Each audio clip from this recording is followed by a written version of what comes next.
everybody. So today we wanted to talk about a question we get really often from our clients, which is there a certain time or a best time to start the mediation process? Is there a certain time in the year that is best to start your separation? So Laura, if there are a couple of considerations, what would you say is one consideration a family should take into account when they're deciding what is the best time to separate?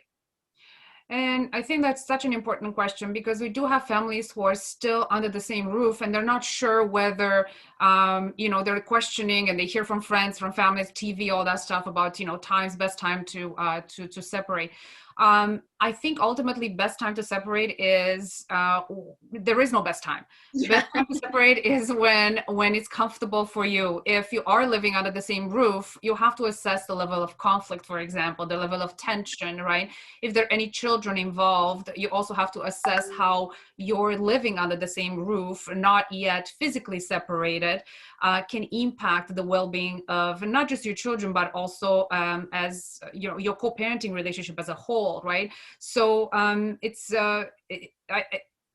is one of the considerations that it comes to mind right away for me, Eva.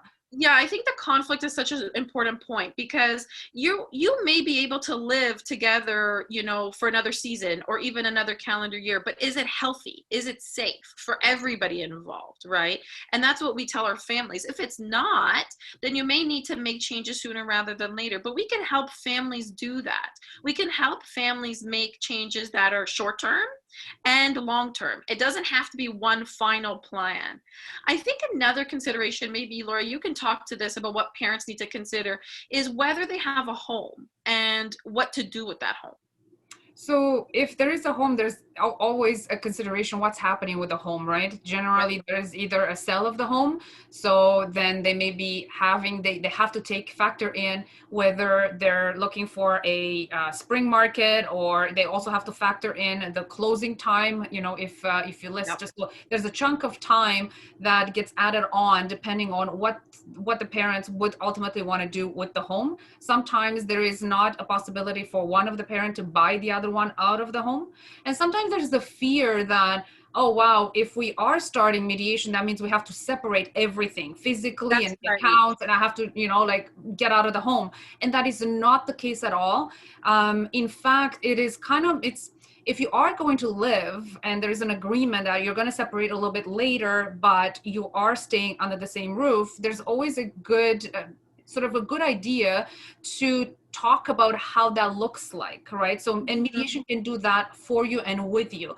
And when I'm talking about what that looks like in terms of boundaries, in terms of privacy, but also in terms of assets and in terms of equity, right? Of in your home and who's paying what and what bills are. So what I'm trying to say in a long-winded way is that if you are going to separate, and you're staying under the same home, it's always a good idea to do it sooner than later, because the agreement can take care of what Eva had mentioned, short term, but also create the path for long term. When are we selling the home if we are selling the home? When are we, if I'm staying in the home and my spouse is leaving the home, what is that timeline looking like, right? Nobody's expected to, get out, but there is a timeline and there's comfort into creating those boundaries and timelines that not only reduces the conflict, but also can promote a healthy co-parenting relationship and a healthy next chapter, right? Because now you don't have all of these unknowns lingering, right? And the additional complexities that can build over time.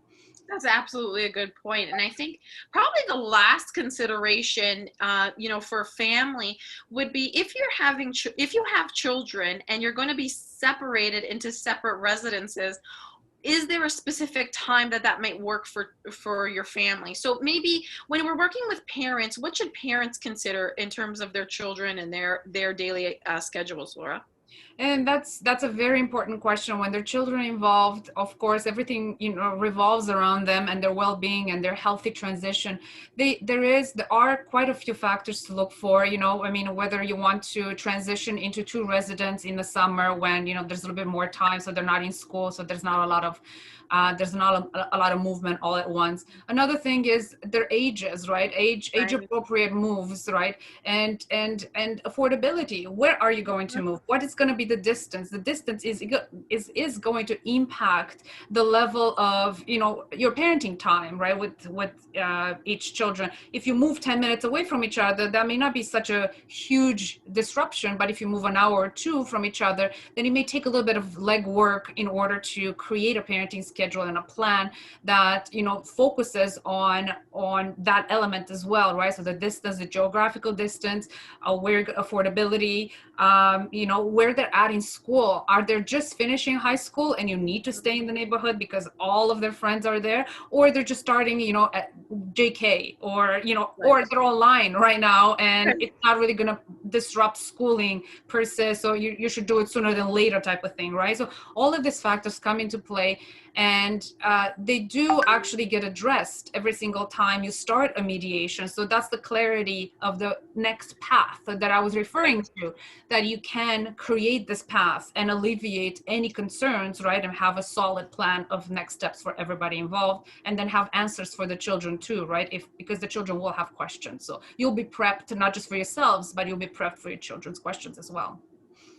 I think maybe a last point to leave it is, if someone is watching this video and they're not sure when the right time is to take that next step, you know, I think what we can leave you with is, we know that it's scary. We know that it's stressful. It's never a great time, and it's never the wrong time either.